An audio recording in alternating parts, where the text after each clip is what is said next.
म चाहिँ आज मेरो सासूमालाई प्र्याङ्क गर्न गइरहेको छु है। मम्मी चाहिँ घरमा हुनुहुन्न, बाहिर जानुभएको छ, एकछिनमा आइपुग्नुहुन्छ होला। म हेर्दैछु मम्मी कति बेला आउनुहुन्छ भनेर। म चाहिँ अलिकति नर्भस भएर बनाउने कोसिस चाहिँ गर्छु कि अब खासै मैले यस्तो भिडियो त बनाउनु नि त, बोलेर त्यो भोइसमा मलाई खासै बनाउनु त आउँदैन। त्यही पनि यसो मम्मीलाई प्र्याङ्क गरौँ भन्ने सोचेर चाहिँ आज भिडियो बनाउँदैछु है। हजुरले हेरेर साथी है त म कतिको अब नर्भस भएर अलिकति सिरियस तरिकाले बनाउन सक्छु कि सक्दिनँ है त। होइन हजुरले एकचोटि भनेपछि लाग्दैन, मेरो फ्यामिली छ, मेरो बच्चा छ, मेरो श्रीमान बाहिर हुनुहुन्छ, फोन नगर्नु भने चाहिँ बुझ्नु पर्दैन। बारम्बार फोन गरेर डिस्टर्ब गर्नुपर्छ। मेरो फ्यामिलीले के भन्नुहुन्छ मलाई भन्नु त। यसरी डिस्टर्ब गर्ने काम नगर्नु है, मलाई भन्दैछु। मैले धेरैचोटि भइसक्यो मैले हजुरले यसरी फोन नगर्नु भनेको, त्यो पनि हजुरले मलाई टेर्नु भएको छैन होइन। यसरी फोन गर्ने काम चाहिँ नगर्नु है। मैले घरमा छु, मलाई डिस्टर्ब नगर्नु यसरी। कुना रहेछ भनौँ भन त नि, भने मैले भन्नु हुँदैन अरे। भन्न त हुन्छ, फेरि डर पनि लागिहाल्यो भन्छ कि अनि भन न कसको र मेरो छोराको कि अरूको होइन होला के अरे।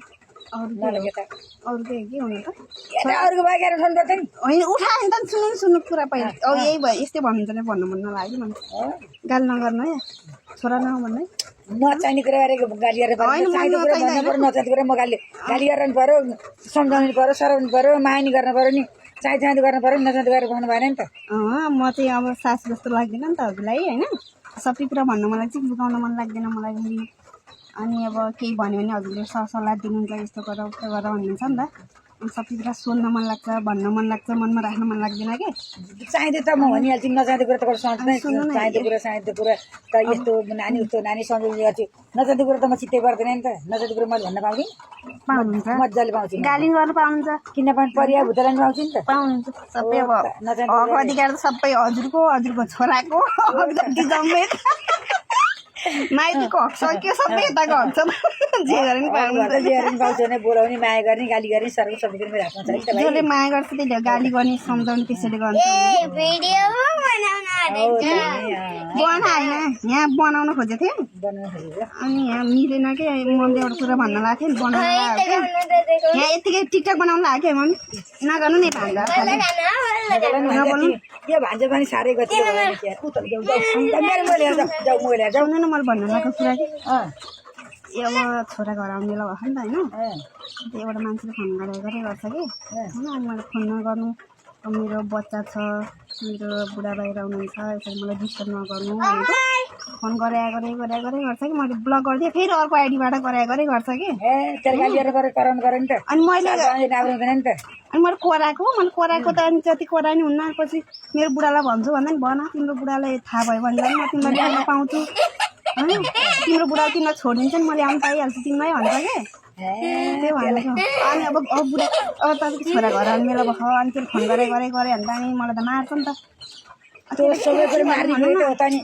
2 वर्ष छोडेको अरूले फोन गरेर त आफू बुढी आउँछ, अरूले फोन गरेर जसले नि मार्छ, कोही मार्नु मै मारिदिन्छु। अनि अब के आर्ने, मेरो गल्ती त होइन त, म बोले त होइन, आफै पछि लाग्लाई गरे त मान्छे। अनि कहाँको भन्नु नि, फेरि कोरियाको कि यहाँ छैन, कोरिया हो। अनि म पैसा उसको बुढीको चाहिँ अब बुढी साँझी बस्छ अरे, बुढी छैन अरे। अनि त्यहाँदेखि के अरे अनि मलाई दमनमा देखाएको रहेछ कि, देखेको रहेछ। मलाई फेसबुकमा पठाएको थिएँ कि। अनि तिमी राम्रो लाग्छ यताउता त्यस्तो कुराहरू गर्ने क्या। मेरो कमाइने राम्रो छ, तिम्रो बुढालाई कति पो कमाउँछन् र मेरो महिनाको 5 लाख रुपियाँ हुन्छ, म तिमीलाई सुख राख्छु यस्तो उस्तो भन्छ। अनि अब त्यो उसले मान्छे भयो भने त अब त्यसको बोलीमा नि त पौडेर उसले भएर बोल्दैन नि त, बोल्न थालिसकेको नि त। मैले कति कराउँछु यसरी फोन नगर्नु, मलाई कसैको सम्पत्तिको लोभ पनि छैन, मेरो बुढाले जति कमाउनु म त्यसमा खुसी छु भन्छु मैले होइन।